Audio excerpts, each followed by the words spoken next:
Hello everyone, আৰু এটা নতুন ভিডিও হয় ম্যাথছৰ শৰ্টকাটৰ আমি পঢ়ি আছো the ultimate maths shortcut for class 10 maths এনেকুৱা ভিডিও তোমালোকে অসমীয়াত আগতে কতো পোৱা নাই মই তো গ্যাৰান্টি দিছো আৰু আজি আমি এপি সমান্তৰ প্ৰগতিৰ এটা নতুন শৰ্টকাট শিকিম এটা নতুন কনসেপ্ট হয় হেতু তোমালোকৰ পৰীক্ষাত ইউজ কৰিব পাৰা এনেকুৱা ধৰণৰ প্ৰশ্ন যেতিয়া আহিব একেবাৰতে এমসিকিউ আনসাৰ চকু জিপি আনসাৰ দি আহিব পাৰা প্ৰশ্নটো এবাৰ ভালদৰে পঢ়িছো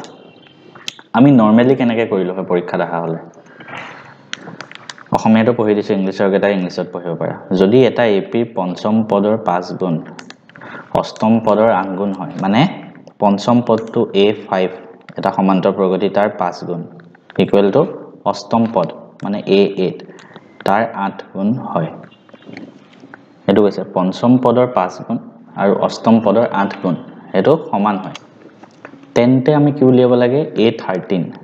মানে তেতিয়া 13তম পদ কি হয় ইয়াৰ এনসাৰটো কি হয় জানানে ইয়াৰ এনসাৰটো অপচনত থাকিব কিবা কিবি ধেৰ এনসাৰ 5টা 6টা যিমান অপচন থাকে এনসাৰ খালি ইয়াৰ 0 হ'ব কেনে গম পাই গলো 0 হ'ব এটো এটা ট্ৰিক হয় এটো তোমালোকে মনত ৰাখিবা পৰীক্ষাত যদি ভাল মই যেটো কথা কওঁ এটা ভালদৰে শুনিবা এটো ট্ৰিক এপ্লাই কৰিবলৈ যেটো পদ দিছে যিমানতম 5তম পদ তাৰে সমান গুণ মানে 5 গুণ 5তম পদ আছে তো 5 গুণ এফালে অষ্টম পদ আছে 8 নম্বৰ পদ হেতুৰে 8 গুণ দুইটা সমান দিয়া আছে ধৰা কোৱেচনত আৰু মই কোৱেচনত কি উলিয়াব দিছে 13 নম্বৰ পদ আৰু এই 13 টো এই দুইটাৰ যোগফল হ'ব ইয়াত 5 ইয়াত 8 5 যোগ 8 13 হয় কেনেকুৱা যদি হয় তেতিয়া সেই 13তম পদটো 0 হ'ব আৰু এটা অপচন দেখাই দিব মই কৈ দিছো জাস্ট ধৰা 4 নম্বৰ পদৰ 4 গুণ দিলে 10 নম্বৰ পদৰ 10 গুণ আৰু আমাক কোৱেচনত দিলে a14 কিমান হয় এটো কিমান হ'ব 0 কেনেকৈ গম পালো ইয়াত যিমান প্ৰথম কি চাবা ইয়াত তলত যিমান আছে হেতু 4 গুণ হৈছে মানে সেম ইয়াত 10 নম্বৰ পদ 10 গুণ হৈছে তাৰ পিছত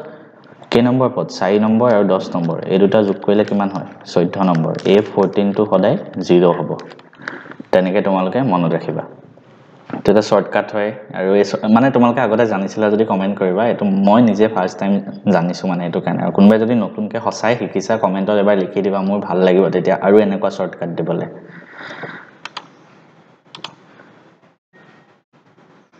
মই 1 মিনিট সময় লৈছো মই তোমালোকে যদি আমাৰ ম্যাথছ এণ্ড ফিজিক্স হাব এপটো এতিয়ালৈকে ডাউনলোড কৰা নাই জুনে এতিয়াও তোমালোকে ডাউনলোড কৰি ল'ব পাৰা গুগল প্লে ষ্টৰত গৈ ম্যাথছ এণ্ড ফিজিক্স হাব বুলি সাৰ্চ কৰা নহলে মই ডেসক্ৰিপচনত তাৰ লিংকটো দি থম তোমালোকে গৈ ডাউনলোড কৰি লোৱা ডাউনলোড কৰি তোমালোকে কেনেকৈ ৰেজিষ্টাৰ কৰিবা মই ধুনিয়াকে এটা ভিডিও বনাই থোৱা আছে সেই ভিডিওটো তোমালোকৰ মই ডেসক্ৰিপচনত লিখি থম দি থম তাৰ তোমালোকে ডাউনলোড কৰি ৰেজিষ্টাৰ কৰি ল'বা আৰু কিয় মই ডাউনলোড কৰিব কৈ আছো কাৰণ এই এপটো তোমালোকে বহুত কিছুমান ভিডিও আহি আছে বহুত মেটেৰিয়েলছ মই ইয়াত দিও এতিয়াৰ পৰা মই যিবিলাক টেষ্ট পেপাৰ দিম বা টেষ্ট পেপাৰ মই নিজৰ কিবা প্ৰশ্ন থাকিলে নিজৰ কিবা মেটেৰিয়েলছ থাকিলে পিডিএফ সব এই এপটোতে দিয়া হ'ব কাৰণ এটা জায়গাতে গোটেবোৰ বস্তু পাবা আৰু কেতিয়াবা ইয়াত কিছুমান কোৰ্সও লঞ্চ হ'ব বহুত কম টকাত হ'ব 50 টকাৰ তলত ৰাখিম ঠিক আছে আৰু হেতু কাৰণে এই ভিডিওটো তোমালোকে এই এপটোৰ বিষয়ে সবকে শেয়াৰ কৰা যিমান পাৰি আৰু এপটো ফাৰ্স্ট নিজে ডাউনলোড কৰা আৰু নিজৰ 10 জন ফ্ৰেণ্ডকো ডাউনলোড কৰবা থ্যাংক ইউ